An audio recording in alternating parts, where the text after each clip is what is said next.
Hi, and welcome to week 4 materials for our class, where we're talking about moral issues that come up in the environmental context.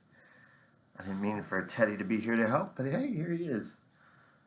So one of the big ethical dilemmas, not dilemmas, but questions that come up in the environmental context is kind of how much weight do we put on different things, different beings? So if we're looking at a person versus another person, that can lead to some tough choices. We saw some of that in the healthcare context. In the environmental context, very often we have people versus the interest of other beings, like dogs or endangered woodpeckers or crayfish or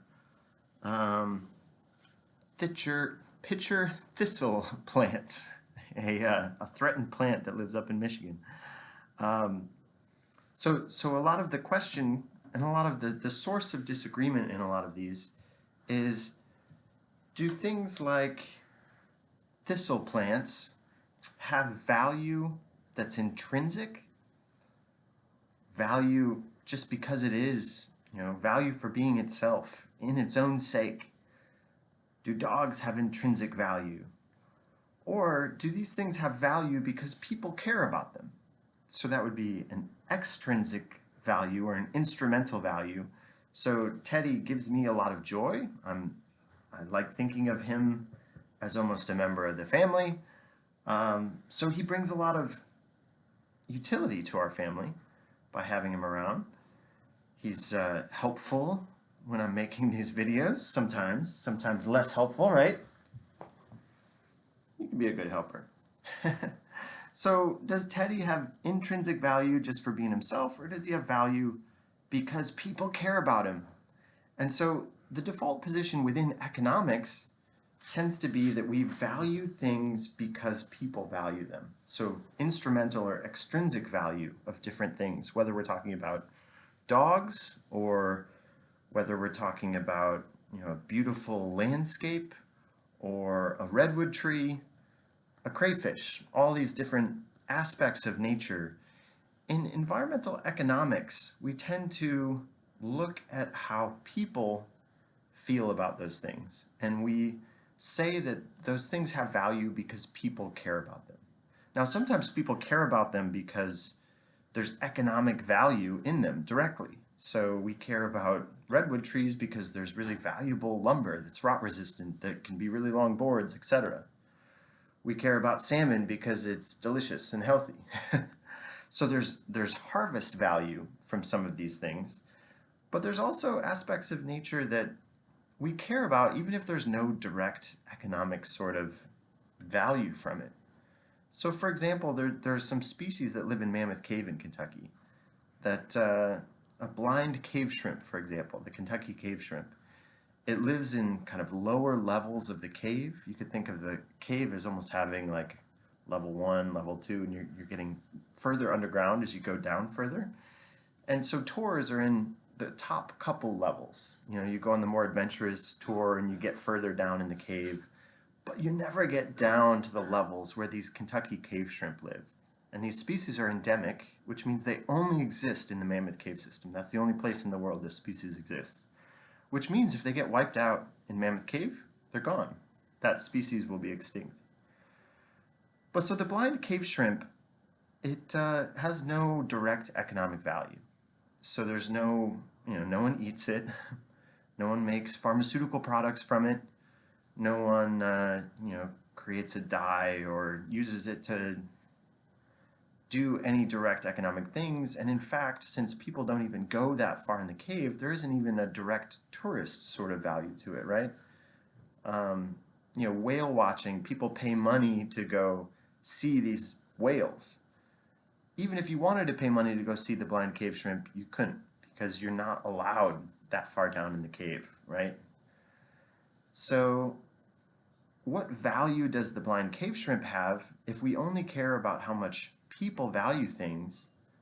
Well, I'm actually doing some research right now that says people seem to care quite a bit about the Kentucky cave shrimp. Even if it has no direct economic value, there's no use value to it, we would call that, there can still be non-use value. People care about its existence. people care that it's there and part of this ecosystem that's very special and perhaps vulnerable.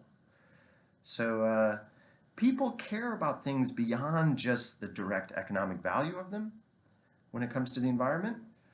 But still, within economics, we are kind of assuming that things have value because they matter to people. And measuring that can be tough, and that's what my research is doing, looking at how much people value protecting the Kentucky cave shrimp and other species in Mammoth Cave. It can be tricky to do that, for sure.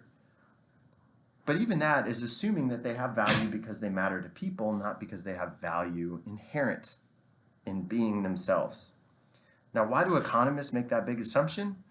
It's a practical one.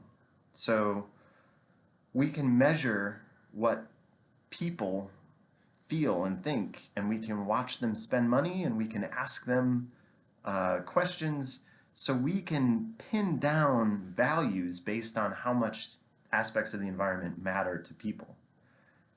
If we were going to try to pin down an inherent value for different species, there's no way to do that. I mean, by definition. So